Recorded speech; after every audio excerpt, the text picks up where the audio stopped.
My name's Maxine Holt. I'm a Research Director with Ovum, responsible for security. So I was invited to chair a panel about security at the speed of business. So it's all about how digital transformation projects can include security in there and making sure that as a security function we're not holding the business up.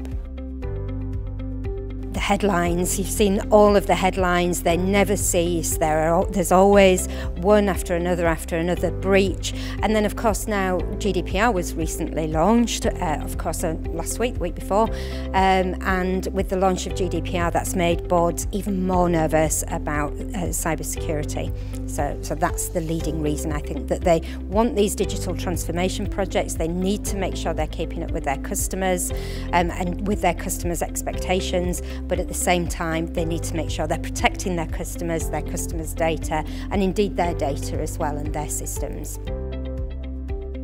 So the key takeaways that I heard as chairing the panel were firstly that organisations have the customer at their centre, at their core, and they want to do everything they can to look after that customer, and that's in, as I just mentioned, in both ways, in protecting their data, protecting their information, and also ensuring that they're receiving the service that they want. But then on top of that, each of those organisations in quite different industries, in pharmaceuticals, in retail and in engineering, they all want to protect their core product, their crown jewels, as I think a couple of them described.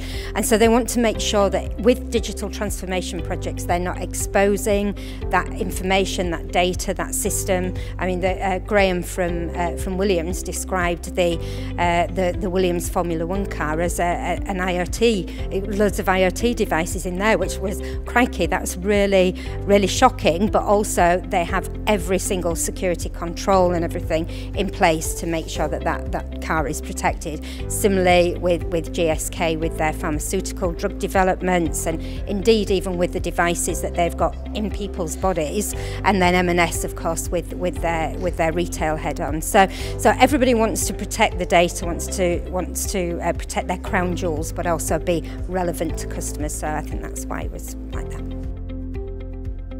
So I think in the next 12 to 18 months, what we're going to see from organisations is probably a slight increase in their risk appetite.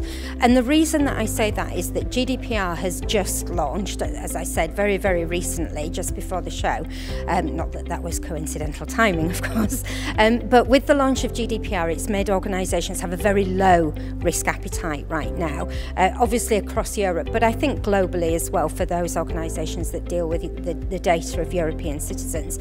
I think that the waters will settle slightly over the next 12 to 18 months, and organisations will slightly increase their risk appetite, and so that means that digital transformation projects will be, they'll still have to work with security. We still want to encourage and make sure security is at front of mind, but I do think there'll be a bit more opportunity for digital transformation projects with security over the next 12 months.